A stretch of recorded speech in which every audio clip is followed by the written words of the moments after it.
things get weird?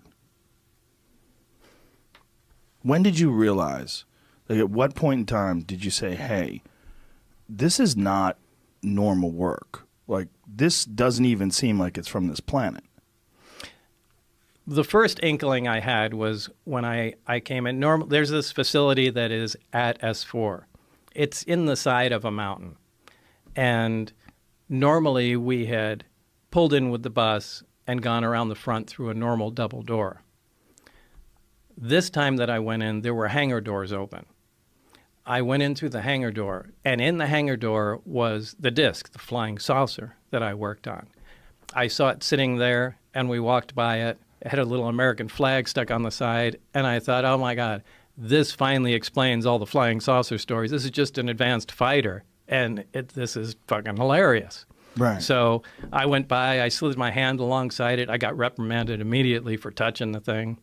And there was a guy, an armed guard, that followed us in and just said, keep your eyes forward and your hands at your side and just walk in the door.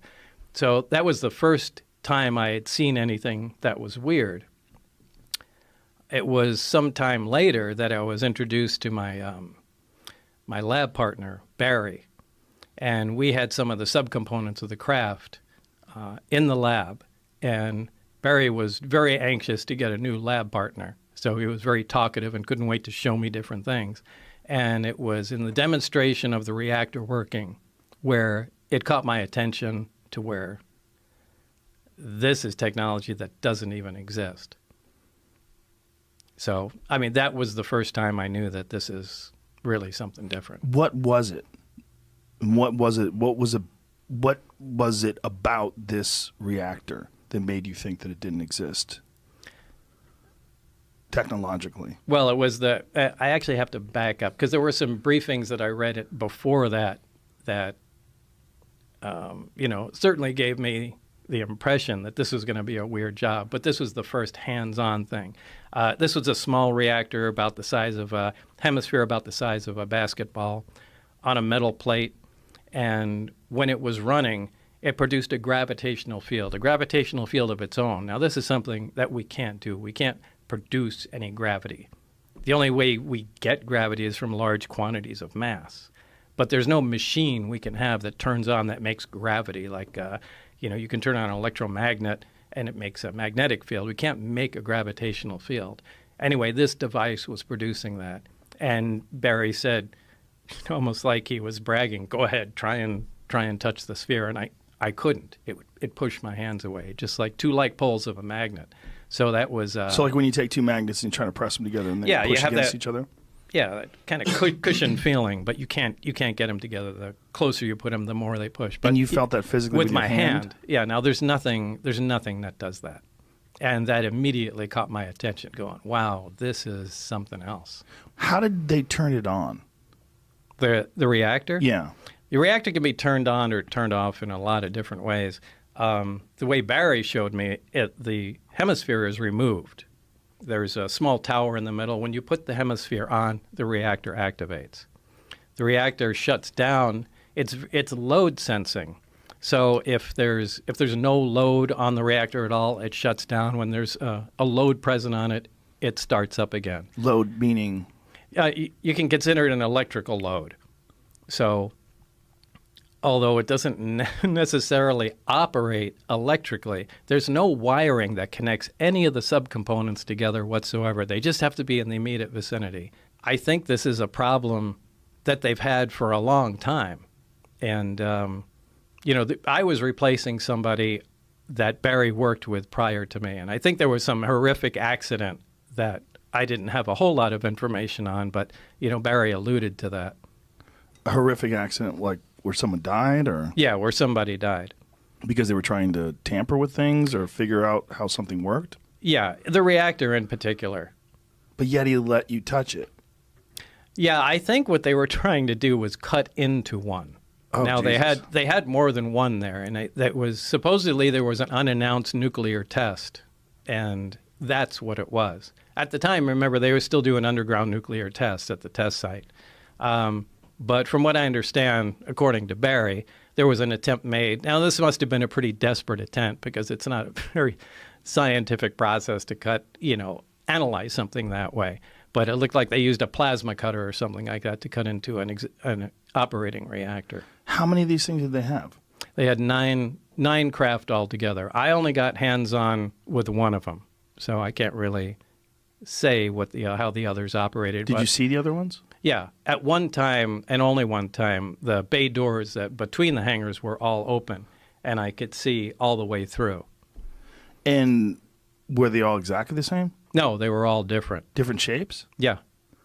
But they were all from somewhere else. Yeah, absolutely. And I showed it, and I had it in the background in one of our stories, just sort of an inside joke. It's sitting in there. But Bob used to keep it in front of a particle accelerator that he had built at his home. You know, every non-scientist builds a particle accelerator in their home, and he had it there when he thought he was going to be killed. It was sort of a defense mechanism for him. He had it right in front. All he had to do is flip a switch, and he thought it could explode. I think he meant to scare people from coming in and trying to take him out. But this cloud chamber test was the only time I think he ever took it out of this thing. And I got there right as the experiment ended, where they had this little chamber and it bent light. Now they showed me the video. I don't pretend to be a scientist. I don't try to be an expert on things I really don't know. But it looked to me like light was bending in this experiment, which it shouldn't be able to do. It's like a laser that bent. I've seen some of this. Jeremy has a little piece of it. I was able to find, man, this was a search. So George, from day one, when Do you have it right now? That video? On me, it's in my movie. Right. Okay. Yeah. Okay.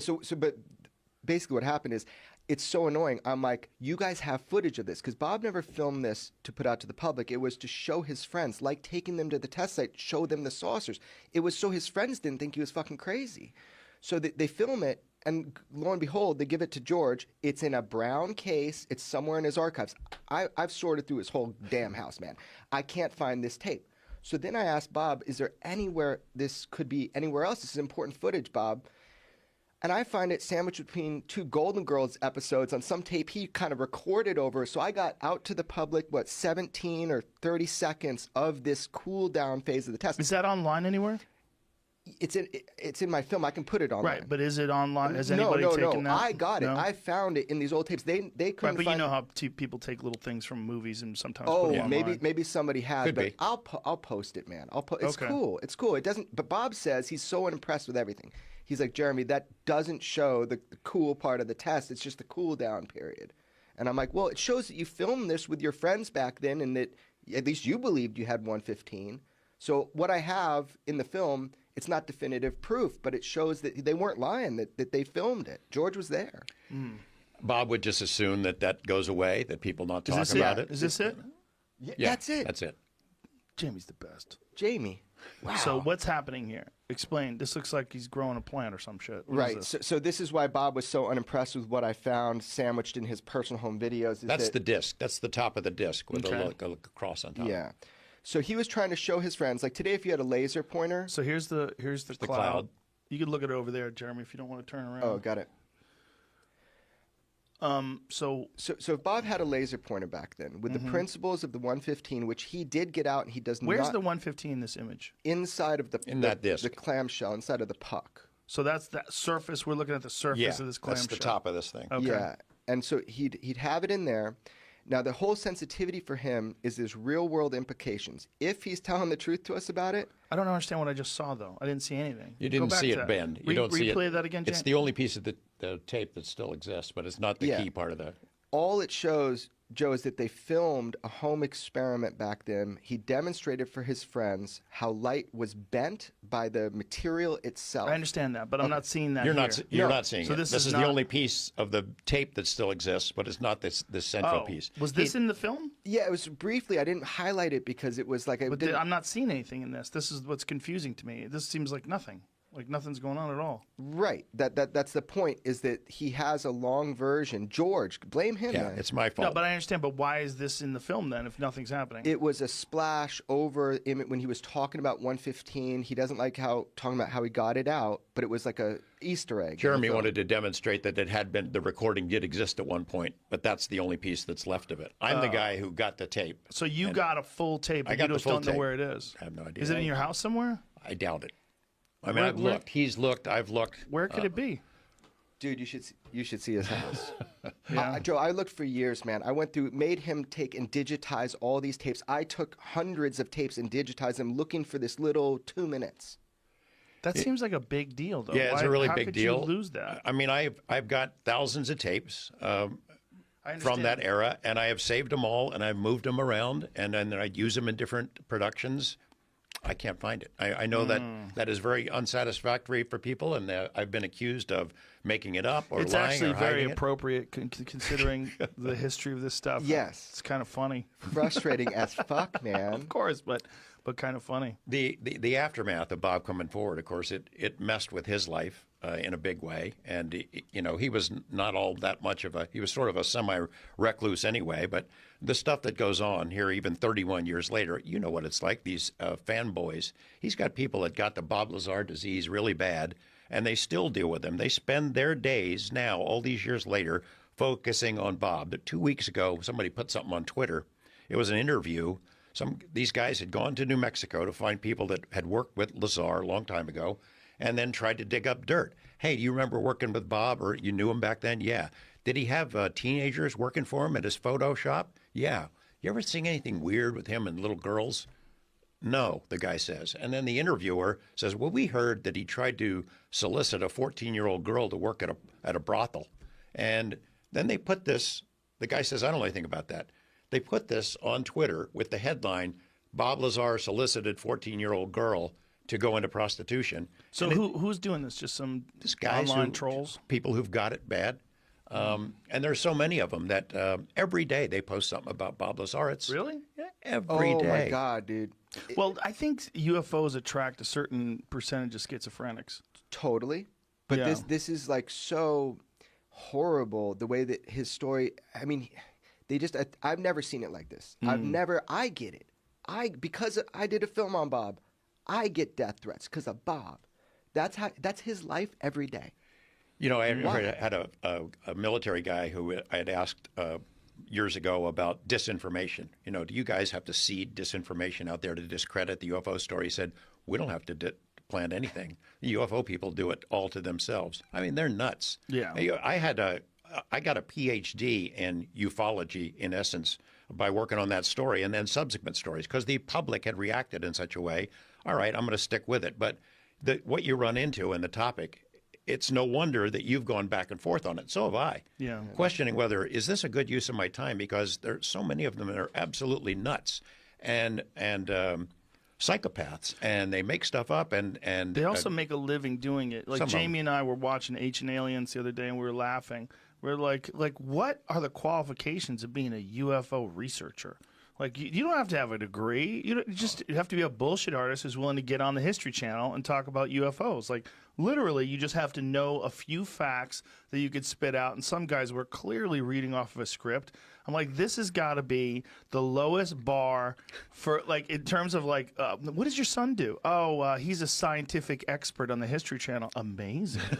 You know, but what is he really? He's a fucking UFO researcher. Well, what does that mean? It just means he's a guy who's into UFOs who can string words together in an appropriate sentence that seems like he knows what he's talking about, and so they put him on TV. And when I did that sci-fi show, Joe Rogan Questions Everything, I lost all my faith in UFO research. Yeah.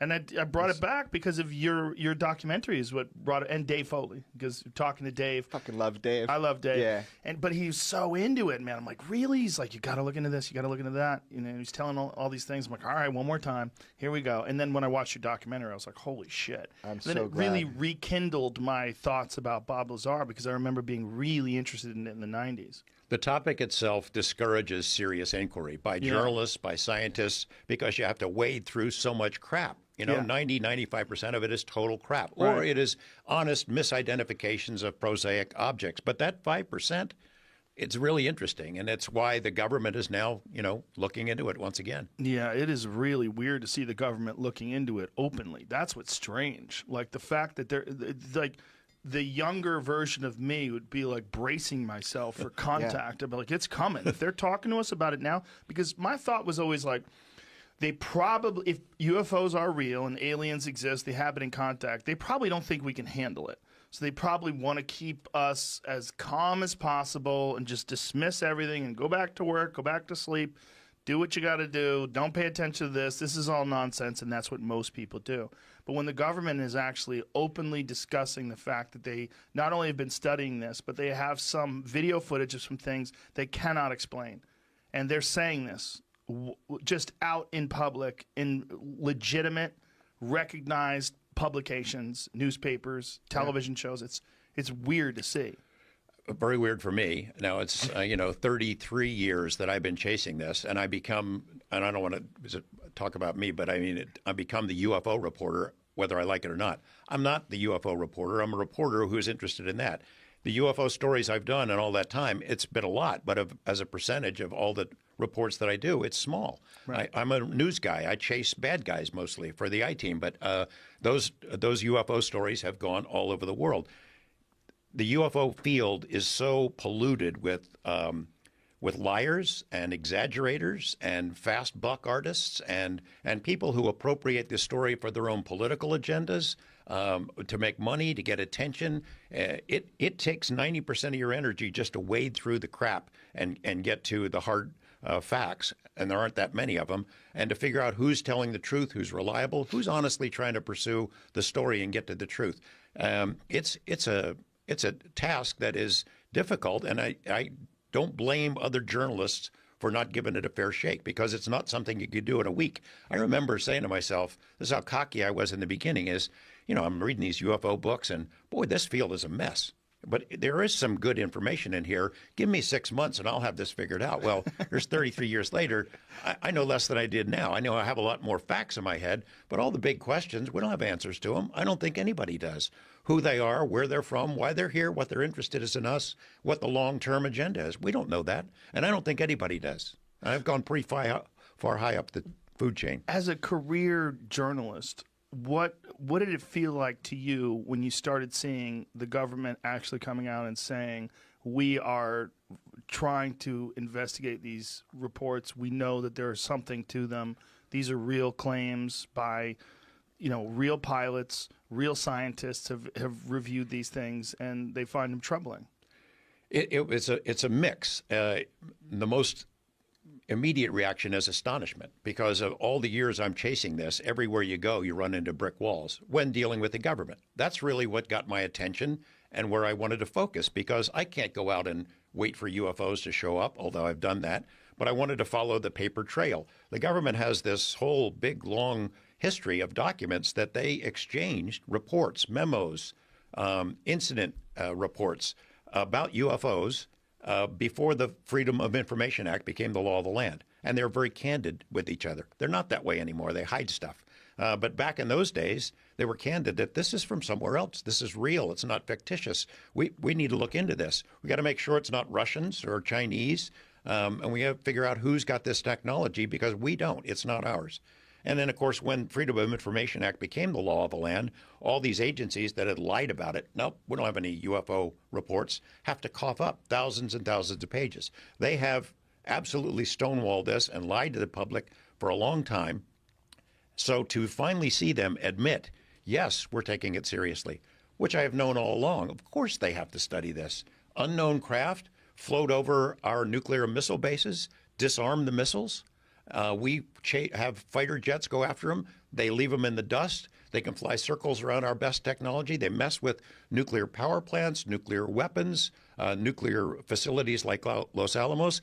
It is a national security issue, and they have been paying attention to it. They just haven't been telling us. So for the New York Times to come out in December 2017 and say, yeah, there was a program, and yeah, they've been looking at UFOs. Oh, by the way, it's all done now. It's still a mixture of lies and some glimpses of truth. But I never thought I would see this in my lifetime. I never thought I'd see this much progress. The last 2.5 years has been the most astonishing time in the history of this subject. And I'll tell you, Joe, there is stuff bubbling right under the surface now that is going to rock our world, I think, in the next year or so. Did you see Trump on TV being interviewed by his son? Yeah. It was kind of hilarious. Yeah. There's very interesting things. Very, very interesting. We're going to open Roswell. We're going to open Roswell. I think he meant Area 51. Yeah, well, he's barely paying attention. I think he has been briefed. Yeah. I think he has been briefed more than once. I think because he watches Tucker Carlson, And Tucker's got UFO people on there once a month. Does he? Yeah, he's had for the last year. He's had UFO people once a month or so. Lou Elizondo and Chris Mellon and people like that. And I thought that would, if anything, that would get Trump's attention because that's what he pays attention to. Right. That's hilarious. These stories about UFOs over nuclear bases and weapons facilities and things along those lines, has that been substantiated? Oh yeah. Yeah. So this happened Tell me the stories. 1975. They called it the Northern Tier case. So we have a string of bases up by the Canadian border, all the way across the U.S. from Maine to Montana, nuclear missile facilities. They were ready to go in the darkest days of the Cold War.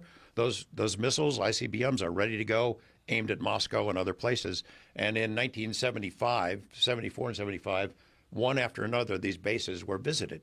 They thought they were mystery helicopters or something, lights in the sky right over the missiles. In a couple of cases, they disabled the missiles. If we had gone to war, we wouldn't have had those missiles being able to fire. There are some indications that the launch control codes were interfered with. And then we scrambled jets. The military personnel had reported this up, and the things go away. We can't catch them. Whatever they were, it clearly is a threat to national security. Can I stop you for a second Yeah. there? Is there an official record of these encounters? Yes, and those documents, you can find them. The Washington Post broke the story in the 70s. They had obtained some of these documents after Freedom of Information Act came forward. And then the most recent study, BASS, OSAP, that we could talk about, they also really focused on the Northern Tier cases, and they looked up some of those guys. They found some of the nuclear missile officers and security personnel and interviewed them, and they told the story all over again. There's a guy named Robert Hastings. UFOs and nukes has been his specialty for the last 30 years. He wrote a book, made a film. It's chilling. Part of what has happened is it not only happened to us, the U.S., but in Russia. So once I got UFO fever and became a UFO reporter, I traveled all over the world. And one of the places I went twice was Russia. After the fall of the Soviet Union, it occurred to me that maybe we might be able to learn more from the Russians about what our government knows about UFOs than our government will ever tell us. And I met a Russian physicist who was here in the U.S. to lecture on disarmament issues at national labs. So you're working there, and while you're working there, you're under this crazy schedule. Forgive me for explaining your story, but you would get these phone calls. You would have to go to the airport at 11 p.m., and your wife started thinking that you were having an affair. Yeah, apparently so. Now, I did give my permission to have, as part of the, security clearance process, I gave written permission to have the phones monitored and things of that sort. So they weren't doing any covert stuff. They, with any Q clearance, which is civilian top secret clearance or military top secret clearance, they go talk to friends and, places you've been, make sure you're not connected to foreign countries. But, monitoring your phone is nothing unusual. However, they insisted that, you don't even talk to your loved one, to your partner, to your wife, whatever, about what's going on. So she was essentially in the dark and didn't know the phone was being monitored. Well, part of the security clearance is that not only do you not have any connections to foreign countries and aren't a maniac, but you have to have a stable home life too. Well, she started having an affair with a flight instructor. Now, they were monitoring this on the phone, and they knew it, and I didn't. So they stopped me coming in, and their attitude at the time was, we need to see how this is going to play out, and if Lazar is going to get a little weird or anything. So let's just, hold him off from coming in and, see what happens. And they explained this to you, what was happening? Well, after the fact, yeah, because time kind of went on, and there were guys that were following me around, and I started getting a little concerned, going, well, shit, are they booting me out of the project? And if so, they're not just going to let me hang out at home and go get a new job knowing what I know. So as time went on, I started getting a little concerned, and I took my closest friends and just kind of got together, and I said, hey, remember that job I told you about? This is what's going on. And you don't need to take my word for it. Wednesday night, we need to all go out here. I want to show you what's going on. So I took everybody and we went out to, remember, since I had the test flight schedule, and went outside the base, out into the desert, and so everybody could see, one of the high performance tests. And, it left quite an imprint on everybody, so they knew I wasn't. And there's videos crazy. of these tests, right?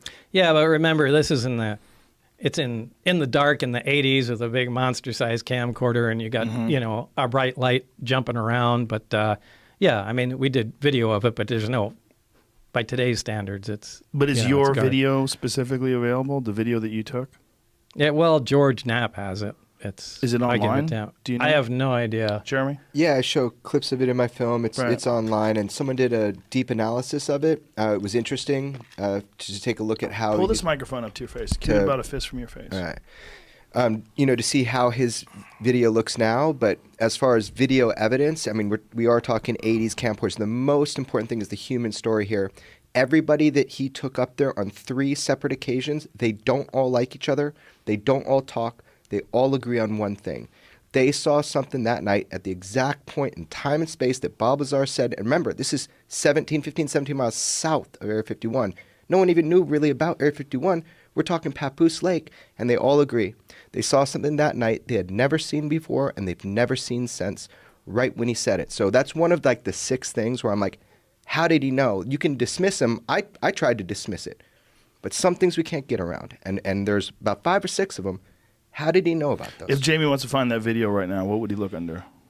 Bob Lazar, UFO, S4, Area 51, just kind of like that.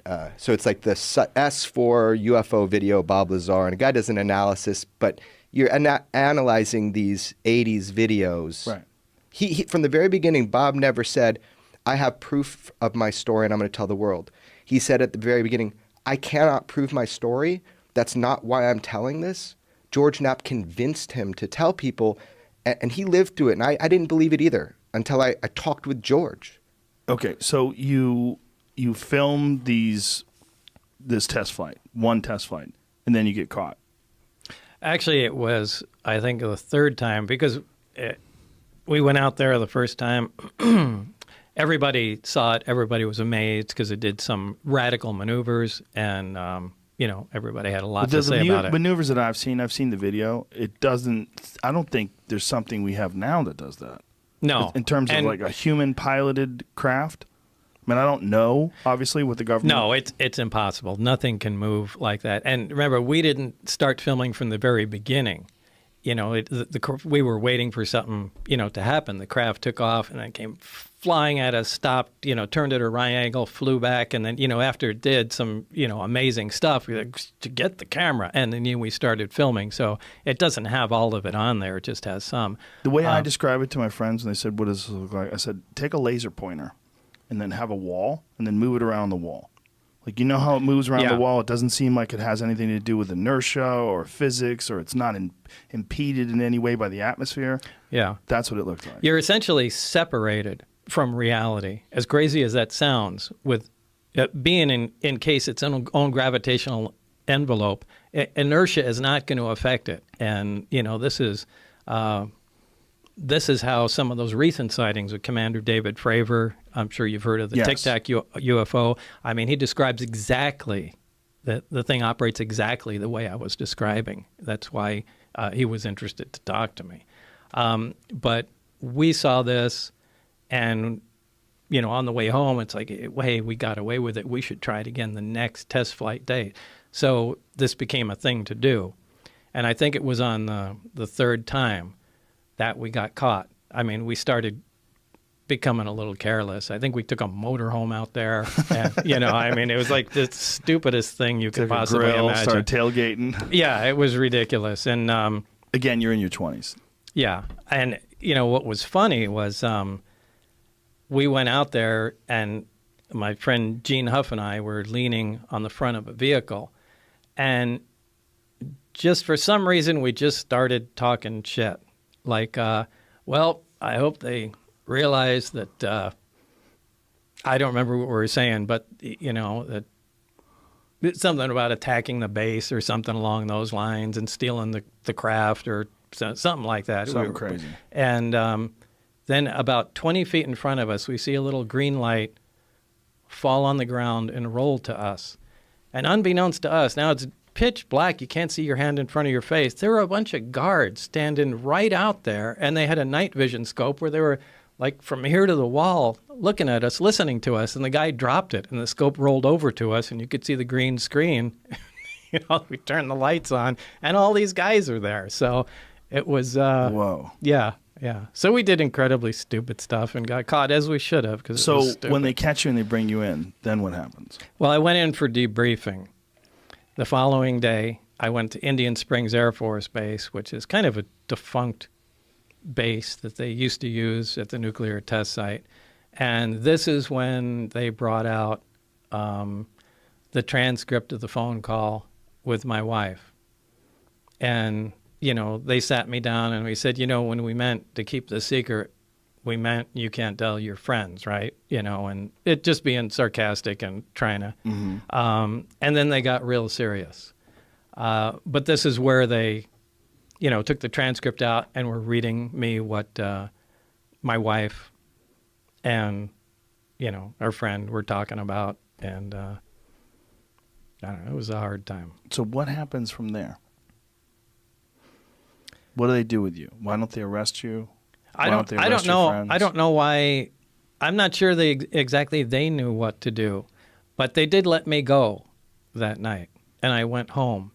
And this is kind of when the most stressful part started. Because you're realizing that you're being monitored 24/7. Now I know not only am I being monitored, but now I know I'm in trouble. And it wasn't a short time after that I contacted, at that time, the only investigative reporter I had heard of in Las Vegas was George Knapp, and, told him some of the story because I had no idea what the hell was going to happen at that point. So George Knapp tries to dissect your story, tries to find holes in it, tells it, puts it online, and makes everybody aware of it, and that's how I found out about it. Yeah, to make a long story short. Yeah. What happens, to really make a long story short, what happens from there on? I mean, do they contact you and say, hey, Bob, it's probably a good idea if you shut up? Oh, Did they try to label you as crazy? Was there... There were a lot of things that happened at, between that point. I'm leaving out a lot of stuff to fill in the story. We'd have to go back to Los Alamos and well, I really don't want to talk about that. The top secret weapons stuff that you were working on. No, I'm talking about the 115. Mm-hmm. Well, I don't know. I have to think about how I'd... What is the problem with this? I don't want to get myself into more trouble by admitting something. So I just have to dance around a couple. He was rated just during the filming of the movie. People thought it was the movie's great, by the way. Thanks, Joe. And it's on Netflix right now. If